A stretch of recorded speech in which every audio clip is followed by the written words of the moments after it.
everyone, it's Sally with the Polka Dot Life.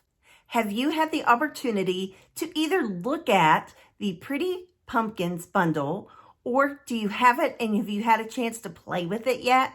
It is a great bundle. There are stamps, cling stamps, and then there are dies, and you can do so much with this set. And remember, when you bundle this stamp set and this die set together, you will save 10%. You can achieve all different kinds of looks with this set.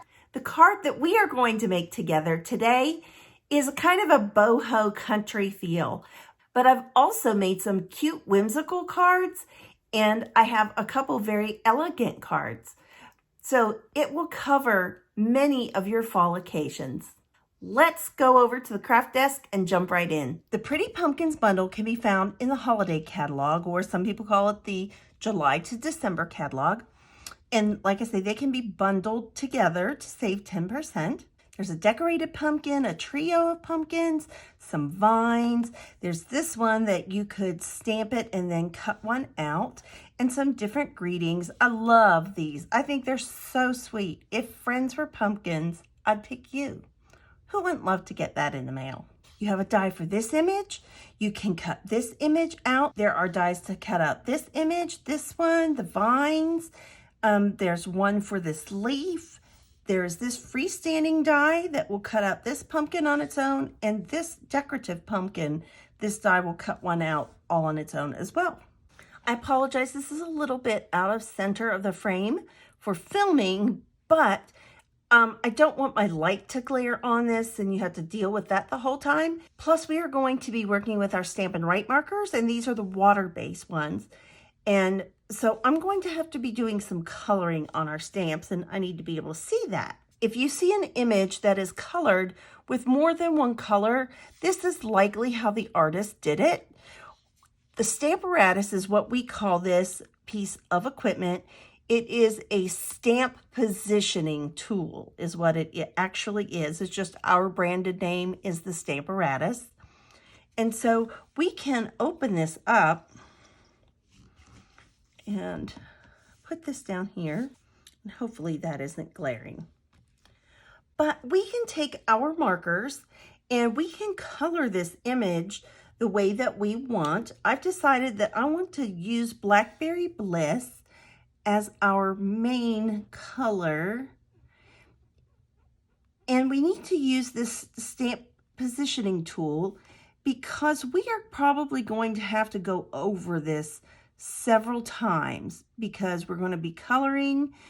We kind of need to huff on our markers to keep that ink still wet enough to transfer onto our paper, and it just doesn't it's more of an opaque ink, and so we just don't get, you know, as detailed of an image as maybe what we're used to. Now, I got a little bit here, and I'm not too worried about it. If my colors kind of blend together, I'm really okay with it. We're going to be making several passes, and so I kind of like it if it blends together a little bit. And we are also going to color some of these leaves, these larger leaves that have a lot of like veins in them, or little straight leaves kind of thing. I'm really horrible with plants like this, so I'm not really good on my leaves and telling you what kind of tree that it goes to. And Blackberry Bliss is just such a beautiful color. I just don't always tend to use it, and I don't know why. It's just not a color that I reach for unless it's suggested in a DSP or something like that.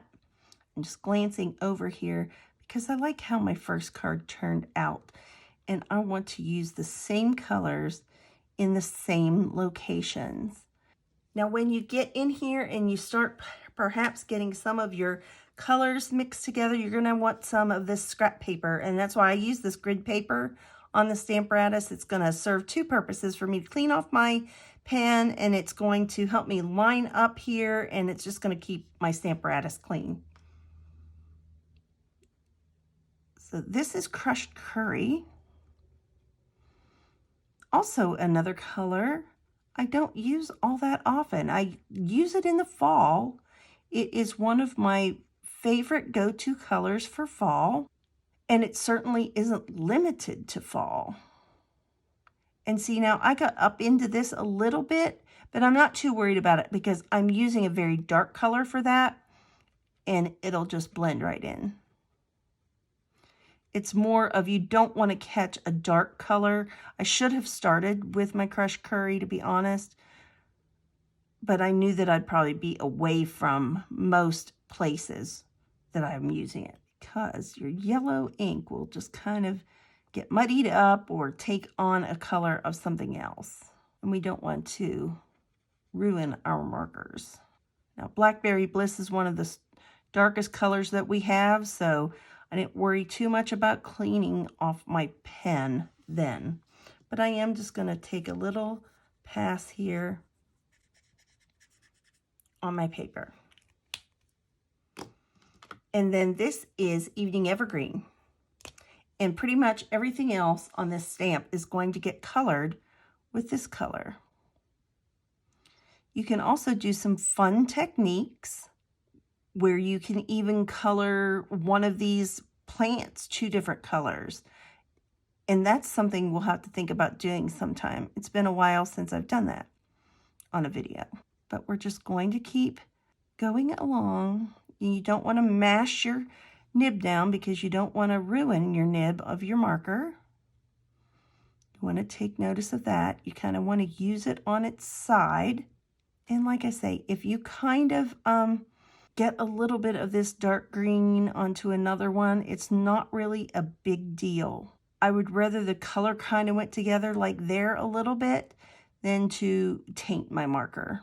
And sometimes, to be honest, you just have to stamp this image or an image like this a few times to see what you're actually working with. It's sometimes very helpful to have a stamped image alongside of you so that you can see what this little bump or what this little line is on this stamp. Because to be honest, sometimes it's very hard to tell because our stamps are so detailed.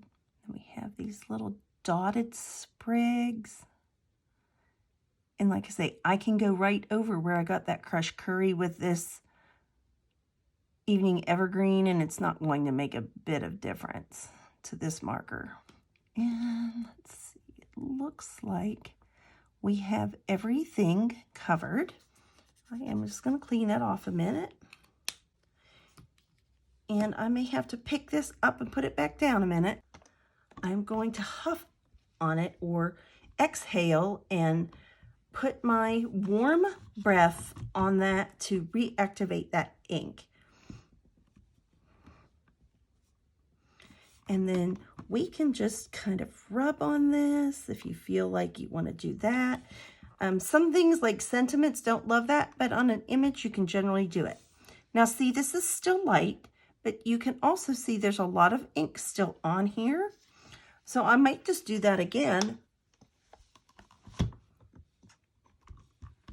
and come in. And sometimes when your stamp is up close to the hinge, you have to really kind of give it a little bit of a more direct hit of pressure. And this might just take a few passes back and forth to get this accomplished. It's pretty like this, and it's muted, and I like that. But let's just go ahead and I can keep adding color to this. Now, I will want to be a little more careful with this crushed curry this time because there's probably some residue of other colors on here. But I'm just going to make a couple passes on this, and I will show you after each addition of ink how it turns out so you can see about how long it takes or what kind of an image you get after so many different layers. How many is it going to take? So I will finish coloring and stamping, and I will check in with you in a few minutes.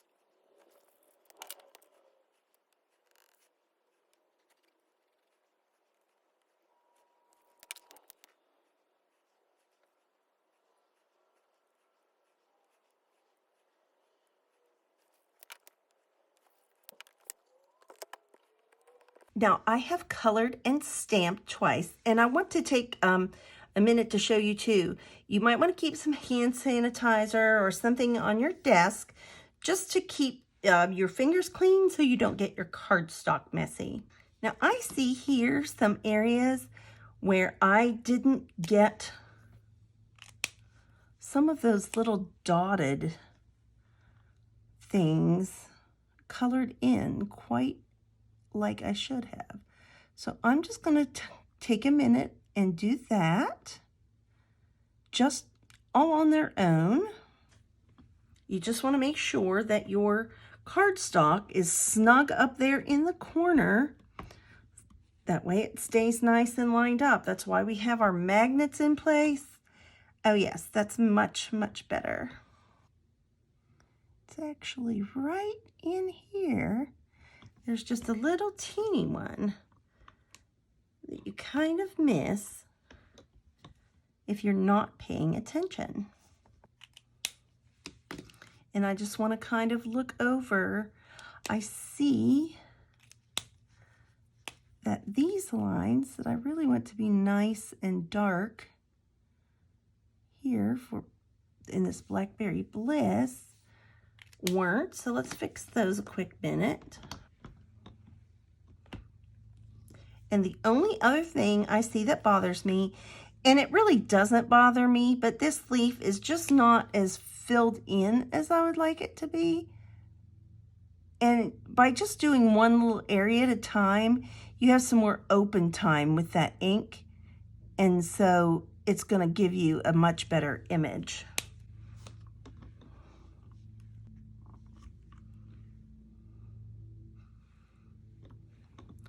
I'm even just going to do this one last time. I don't know why it is being such a little booger. But again, I think it also could have something to do where it is in relativity to the hinge. Sometimes that's an issue. Super, super cute. I'm going to move my markers out of the way. And you can just grab your Simply Chamois and just, without taking it off, because you want it to stay lined up. If you're going to be mass producing some Thanksgiving cards or something, you would want this to stay. And if you're going to use this procedure maybe for a Christmas card with a different stamp set, you wouldn't want to take it off. You would want to leave this on. And check your fingers after using that as well. Now, I will say for my greeting, I'm going to use my ink pad. It's just going to be better. I do like having that stamp case underneath there to get a better surface, so I'm not like clipping an edge or something. Now I'm going to look there and wipe that off just with my finger. I have some black pants on, so I'm going to use that as well. And I can bring this up here as well. But that Blackberry Bliss is just so, so nice. So there, we have this all ready to go. And we're just going to come back in here again, clean up our mess, take care of our tools and supplies. And then I'm just going to kind of move my magnets. And since I might have ink on my fingers, I'm just going to pick this up, just loosening it with my Take Your Pick tool. Now, if you will see when I did my prep work, and we can get this ready for the next time, you don't want your magnets to scooch together because they'll break. But you just want to make sure this is not wrinkled. And I took a pencil and I just did an outline of where my paper should go. But if you're going to be using this, you might as well take advantage and always put it in the corner. And then I even stamped the image just to make sure it was kind of positioned the way that I wanted it to be. And how much do we love that we get to use our very vanilla today? I don't know why, but it seems as though any of our DSPs lately have all been white based. Very few of them have been a very vanilla base. I don't know if that is something COVID supply related or what that is, how that decision came to be. But I love Very Vanilla, and I really wish that they would do some more designer series paper with that as the base. Our card is pretty straightforward. We're just going to have our thick Very Vanilla card. Oh, my bone folder needs a little cleaning.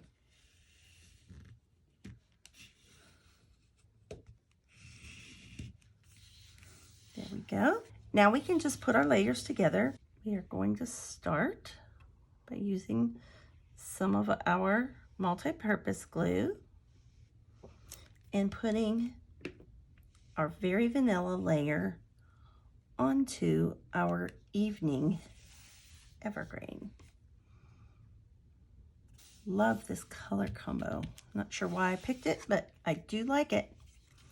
And then we're going to turn that over, and we are going to use our dimensionals. And we will take off our backings.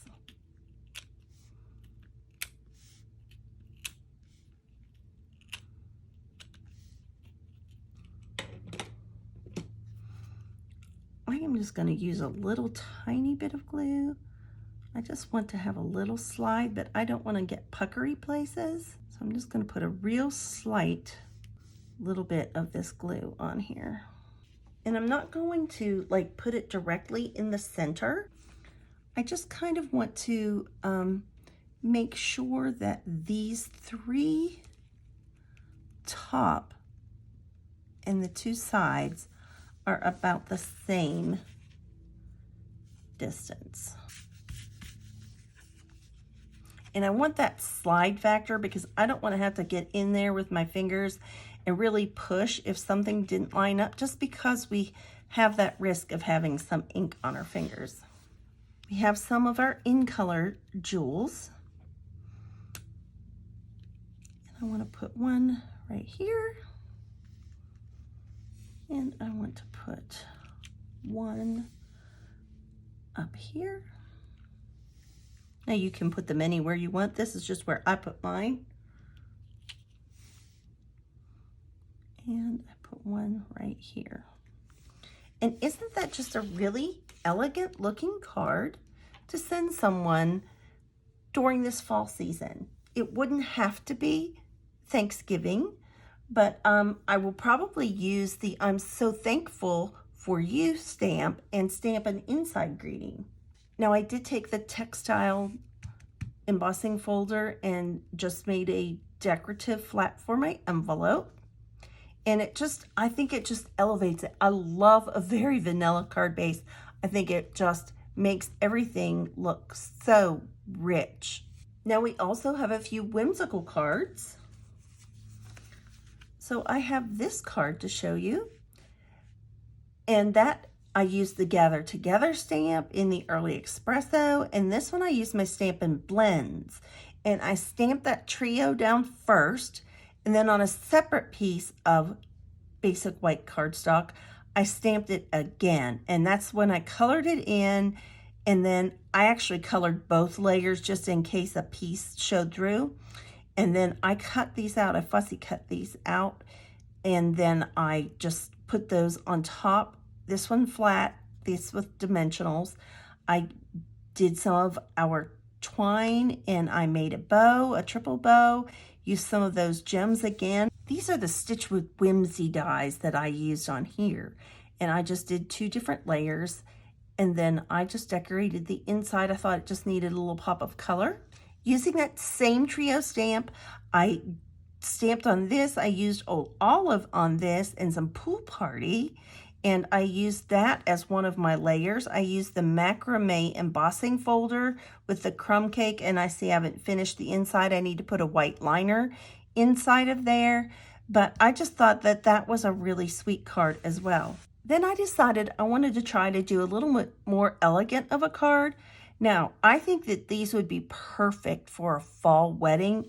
You would just change out the greeting. But I did this with clear embossing powder, and this is actually crumb cake ink, but it really looks soft suede to me. But I did this large, taller pumpkin that has the die for it. There is no stamp, and I used that and used the twine on that as well. I used the textile embossing folder on this very vanilla layer, and then I just did one of the vines in here. Now this one is probably my favorite, and I think if you have a really pretty wedding sentiment stamp, this would be the perfect card for a fall wedding, anniversary, something like that. This card is done in basic white because I kind of wanted to keep that maybe an option for an anniversary or wedding, although a nice fall wedding sometimes uses ivory. But this is Smoky Slate, and this is our beautiful ribbon that we have in that. And I am such a sucker for beautiful ribbon that I had to use it. And for this portion, I used the Stitch Greenery die. It's a large die that does a nice, beautiful pattern. And I also did that on the flap. You can kind of see it better on there. It's a super easy card to put together, but I just thought it turned out really, really nice. I hope that this helps you with some inspiration for some fall cards, and maybe you will even consider ordering this pretty pumpkins bundle. You can do all of your shopping and ordering directly from the polkadotlife.com. There's a shop tab right there. If you need a catalog or any assistance, please just contact me at sally@thepolkadotlife.com, and I would be happy to help you decide what you need. As always, remember to be kind, send a card, and do something creative. Bye-bye.